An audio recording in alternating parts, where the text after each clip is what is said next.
Selamat berjumpa kembali di dalam layanan audio Sahabat Seperjalanan. Hari ini adalah hari Jumat 15 Juli 2022. Tema renungan saat teduh kita dengan judul Terbuat dari Apa Hati Manusia? Terbuat dari apa hati manusia? Firman Tuhan terambil dalam Yeremia 17 ayat 9 sampai dengan ke-10. Demikian bunyi firman Tuhan. Betapa liciknya hati, lebih licik dari segala sesuatu. Hatinya sudah membatu, siapakah yang dapat mengetahuinya? Aku Tuhan yang menyelidiki hati, yang menguji batin, untuk memberi balasan kepada setiap orang, setimpal dengan tingkah langkahnya, setimpal dengan hasil perbuatannya. Mari kita berdoa.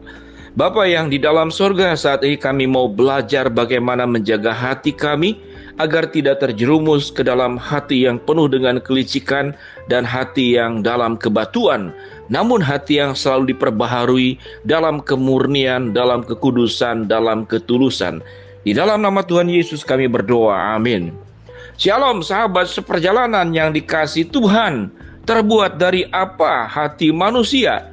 Tentu ini bukan pertanyaan secara biologis yang bertanya bahwa hati manusia, kalau kita melihat tentang hati ampla ayam, kurang lebih gambaran hati manusia seperti demikian dalam ukuran yang berbeda. Sahabat seperjalanan yang dikasihi Tuhan, pertanyaan ini timbul biasanya tatkala kita dikecewakan. Kita bertemu dengan orang yang memfitnah, kita bertemu dengan orang yang membalikkan badan, kita bertemu dengan orang yang merugikan, kita bertemu dengan orang yang memanfaatkan, kita bertemu dengan orang yang penuh dengan tipu daya dan penuh dengan kelicikan. Lalu kita bertanya, terbuat dari apakah hatinya? Tatkala orang itu susah, tatkala orang itu sulit, dia datang kepada kita, menyembah-nyembah, memohon-mohon. Namun tatkala sudah maju, sudah kemudian berkembang, dia sendiri kemudian yang memakan kita, merusakkan rumah tangga kita, merusakkan usaha kita, merugikan, mengeksploitasi, berbalik kebaikan yang diberikan berbalik menjadi keburukan. Maka kita bertanya dalam situasi yang seperti demikian, terbuat dari apakah hati dia sebenarnya? Dan firman Tuhan menggambarkan orang yang licik hatinya itu dikatakan hatinya sudah membatu. Kalau sudah membatu berarti tidak bisa dibentuk lagi. Kalau gambaran tentang hati yang baik, mungkin lebih tepat adalah hati yang terbuat dari tanah liat, yang bisa dibuat tembikar, bisa dibuat menjadi barang-barang seni, perkakas yang menolong kehidupan rumah tangga, bisa menjadi tabungan, bisa menjadi kendi, dan bisa buat dalam banyak hal, bahkan bisa dibuat jadi kompor. Sahabat seperjalanan yang dikasihi Tuhan, terbuat dari apa hati manusia? Hati kita bisa terbentuk menjadi hati yang indah, menjadi seperti permata, seperti berlian, gambaran hati yang memberkati karena kedua-duanya mahal. Tatkala dijual menghasilkan uang, dan uang itu kemudian bisa memberkati orang yang menjualnya. Sahabat perjalanan yang dikasihi Tuhan, terbuat dari apa hati manusia?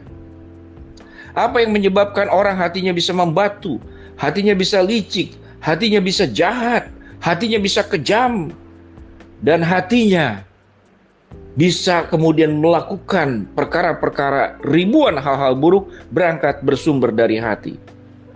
Maka jawaban sederhananya adalah sebagaimana firman Tuhan katakan, karena hati manusia sudah dikuasai oleh dosa. Dosa ditimbulkan karena keserakahan, dosa ditimbulkan karena hawa nafsu, dosa ditimbulkan karena menginginkan segala sesuatu tanpa memperdulikan bahwa itu melanggar hak-hak orang, bahwa itu merugikan orang lain, bahkan bisa membunuh orang lain. Semuanya bersumber dari hati. Dengan demikian sahabat seperjalanan yang dikasihi Tuhan, kalau kita adalah korban dari orang yang licik dan orang yang hatinya sudah membatu, apa yang kita harus sikapi? Firman Tuhan katakan, aku Tuhan yang menyelidiki hati, yang menguji batin, untuk memberi balasan kepada setiap orang, setimpal dengan tingkah langkahnya, setimpal dengan hasil perbuatannya. Setiap perbuatan buruk yang berangkat dari hati yang licik dan membatu, itu akan kembali kepada yang bersangkutan. Itu yang firman Tuhan katakan, aku akan memberi balasan kepada setiap orang setimpal dengan tingkah langkahnya, setimpal dengan hasil perbuatannya. Jadi perbuatan buruk yang berangkat dari hati licik dan hati membatu, itu akan kembali hukuman itu kepada yang bersangkutan. Siapa yang melakukannya? Yaitu Alkitab mengatakan Tuhan sendiri yang akan menegakkan keadilan kepada perbuatan-perbuatan buruk yang dilakukan oleh manusia. Sekalipun Allah penuh kasih, sekalipun Allah penuh pengampunan, namun di sisi lain juga Allah sebagai hakim, Allah sebagai Allah yang adil. Dalam kehendaknya Allah bisa menghancurkan kita seperti Sodom dan Gomora. Allah bisa menenggelamkan kita. Allah bisa meremukkan kita. Dan Allah bisa menghilangkan kita dari kehidupan ini. Allah punya kuasa di dalam segala karakter dan kepribadiannya dan sifat-sifat Allah yang luar biasa. Sifat-sifat Allah yang lengkap, yang sempurna. Sekalipun Allah mengasihi, sekalipun Allah mengampuni, namun Allah juga bisa menghukum. Maka tatkala kita berhadapan dengan orang yang seperti demikian, yang firman Tuhan katakan betapa licik hatinya dan hatinya yang sudah membantu, ingatlah bahwa akulah Tuhan Allahmu yang menguji hati, menguji batin, menyelidikinya, dan akan memberikan balasan kepada setiap orang setimpal dengan tingkah lakunya dan setimpal dengan hasil perbuatannya. Kalau kita ingin membalas, maka urungkanlah niatmu. Karena pembalasan itu ada di tangan Tuhan. Kalau kita ingin memproses kepada hukum, silakan. Itu bentuknya bukan balasan, tapi penegakan disiplin di atas segala pelanggaran.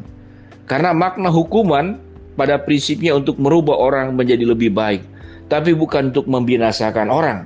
Namun ada pertanyaan, kalau hukuman mati bagaimana? Apakah itu membina lebih baik?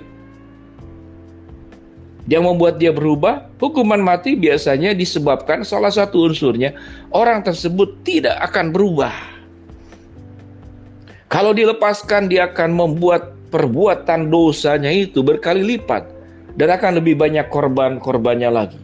Itu adalah bahasa hukum yang saya terjemahkan, sehingga ada namanya adalah hukuman mati. Kalau dilepas, dia akan membuat banyak lagi kerugian dan ancaman, baik kehilangan yang sifatnya material, kehilangan nyawa, dan bisa meresahkan, merusak masyarakat, tatanan masyarakat yang ada.